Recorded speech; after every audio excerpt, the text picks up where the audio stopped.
జిల్లా కేంద్రానికి సమీపంలోని తాటిపల్లి సురభి గోశాలలో గోవుల గ్రాసం, గడ్డి, తౌడు మేత కోసం ఒక వినూత్న కార్యక్రమానికి శ్రీకారం చుట్టారు జగిత్యాల వాస్తవులైన ఊటూరి అశోక్ కుమార్, తాటికొండ శ్రీనివాస్, బాషెట్టి లవకుమార్. ప్రతి నెల అమావాస్య రోజు ఒక్కొక్కరి వద్ద 100 చొప్పున వసూలు చేసి గోవులకు గ్రాసం ఇవ్వడానికి నిశ్చయించారు. కాగా శుక్రవారం 12,000 రూపాయల విలువ గల 432 కిలోల తౌడు ఇవ్వడం జరిగింది. ఈ కార్యక్రమాన్ని ప్రముఖ పౌరాణిక వేద పండితులు, శృంగేరి శారదాపీఠం ఆస్థాన విద్వాంసులు బ్రహ్మశ్రీ బాచంపల్లి సంతోష్ కుమార్ శాస్త్రి ప్రారంభించారు. గోవుల యొక్క ప్రత్యేకతను వివరించారు. కార్యక్రమంలో గోశాల అధ్యక్షుడు డాక్టర్ త్వరగా రాజరెడ్డి, ఉపాధ్యక్షుడు మంసాల జగన్, కార్యదర్శి బండారు కమలాకర్ రావు, కోశాధికారి జలగం జలంధర్ రావు, సామాజిక కార్యకర్త తౌట రామచంద్రన్ తదితరులు పాల్గొన్నారు. ఈ సందర్భంగా నిర్వాహకులు అతిథులకు అల్పాహారం ఏర్పాటు చేశారు. గోపాలకృష్ణ భగవానికి జై. గోపాలకృష్ణ భగవానికి జై. జై గోమాత. జై గోమాత.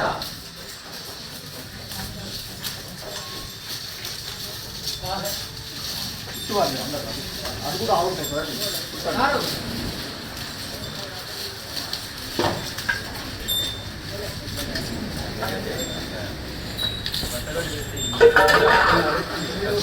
వాటికి ఏది అవసరం ఉండదు.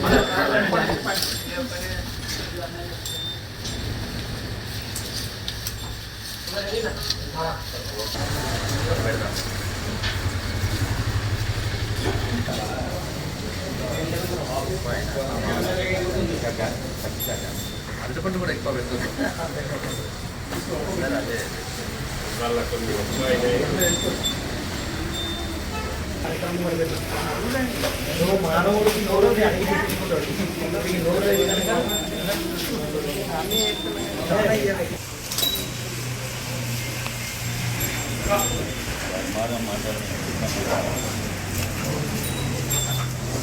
ప్రోగ్రామ్ ఎప్పుడు చూస్తున్నాం మేము.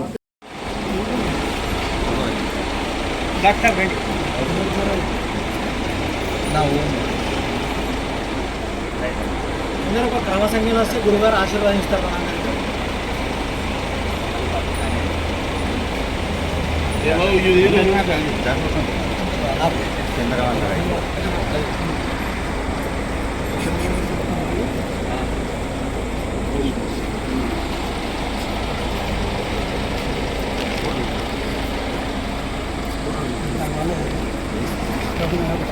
అందరు రండి, ఆశీర్వాదం తీసుకోండి. నమస్తే.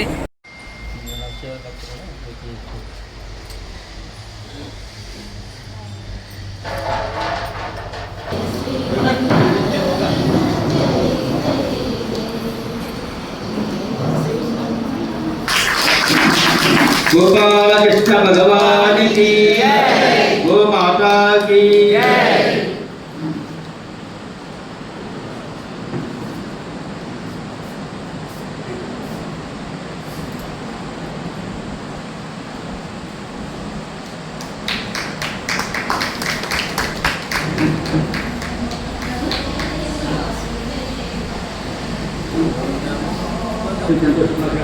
అందరికీ ఉంది తప్ప గోవు ద్వారా తన 25,000 ట్రాన్స్పోర్ట్ కు 5,000 రూపాయలు పెట్టాలి.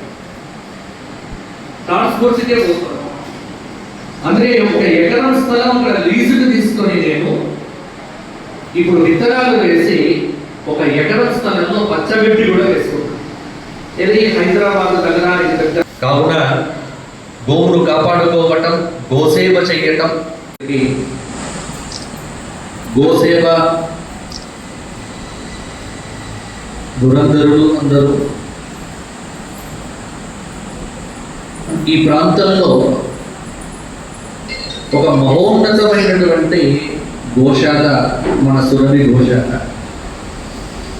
ముఖ్యంగా ఇది ఎంతమందిని ప్రేరేపణాత్మకమైన శక్తిగా ముందుకు తోసింది అంటే, చాలా మందికి గోవు పెట్టుకోవాలి అనేటువంటి స్ఫూర్తిని ఈ గోశాల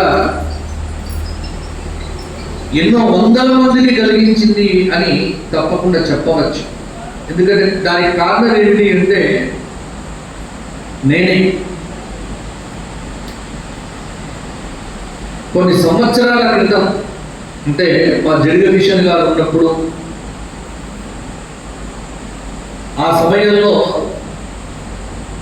ఈ గోశాల ఈ గోశాల యొక్క ఈ స్థితి మన అల్మాస్ నారాయణ గారు హైదరాబాద్లో కూడా నన్ను చాలాసార్లు కలిశారు. అలకాపురి దగ్గర ఉండేవారు వారు, అక్కడే నేను ఉండేవాడిని. ఎప్పుడు వచ్చినా ఆయన ఈ గోశాల గురించే మాట్లాడేవారు. ఆయన రెండో మాట ఉండేది కాదు. నేను గోవు పెట్టుకోవాలి అన్నటువంటి ఒక స్ఫూర్తిని నాకు కలిగించినటువంటిది మన సురభి గోశాలనే. అందుకే ఈ రోజున ఈ కార్యక్రమం గురించి ఇలా ప్రతి అమావాస్యకు ఇలా గోగ్రాసం అనేటువంటిది ఏర్పాటు చేసి భక్తులందరినీ ఒక ప్రేరణ చేసి ఒక సేవా సమితిగా ఏర్పాటు చేసి ఈ అమావాస్య నుంచి ప్రారంభం చేయబోతున్నాము. అశోక్ బాబు గారు, తర్వాత జగన్ గారు మీరందరూ కూడా చెప్పడం జరిగింది. దాంతో తప్పకుండా ఈ కార్యక్రమానికి రావాలి అన్న ఆ భక్తితోనే ఇక్కడికి రావడం జరిగింది. కాబట్టి గోవు గురించి ఎంత చెప్పినా తక్కువే. గావో విశ్వస్య మాతరః. గోవుకు ఇబ్బంది కలిగినటువంటి రోజున ప్రపంచంలో మరణ నేను అవతరించి తీరుతా అని భాగవతంలో భగవంతుడు చెప్పినటువంటి వచనం. కాబట్టి గో సంరక్షణ, ఒక గో ఉంటే ఆ ప్రాంతం అంతా కూడా సుభిక్షంగా ఉంటుంది. మరి సురభి అని పేరు పెట్టి ఇప్పుడు దగ్గరగా 42 ఎకరాల స్థలాన్ని, నిజానికి ఎంత మంచి, దీనికి ఇంత స్థలం సేకరణ జరిగి ఇంత స్థలాన్ని ఇచ్చి ఆ స్థలాన్ని ఇచ్చినటువంటి వాళ్ళందరి జీవితాలు ధన్యమైపోయాయి. గుర్తుపెట్టుకుంటే వారి వంశాలు తరించాయి. ఎందుకు అంటే స్థలాన్ని కొడుకో మనుమడికో ఇస్తే వాడు అమ్ముకోవచ్చు, వాడు ఏదైనా చేయొచ్చు. మనం అనుకుంటాం మన తర్వాత ఏమిటి అంటే, మన తర్వాత మన మనమల దాకా ఉండాలి, ఈ కోరికతో బతుకుతూ ఉంటారే. వీడికి ఖచ్చితంగా పశుజన్మ వస్తుంది. నా తర్వాత ఏమిటి అన్న భావన ఆస్తి విషయంలో ఉండకూడదు.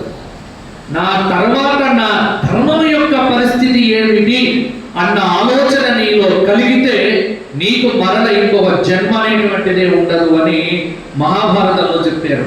కానీ మనకు అటువంటి ఆలోచన కలగదు. చూడండి, మన తర్వాత మన ఇల్లెవరుగా పడతారు, మన తర్వాత దీనినే ఉంటుంది.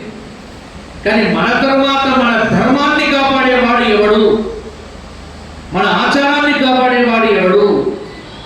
ఈ ఆలోచన హిందువుల్లో ప్రస్తుతం తగ్గిపోయింది.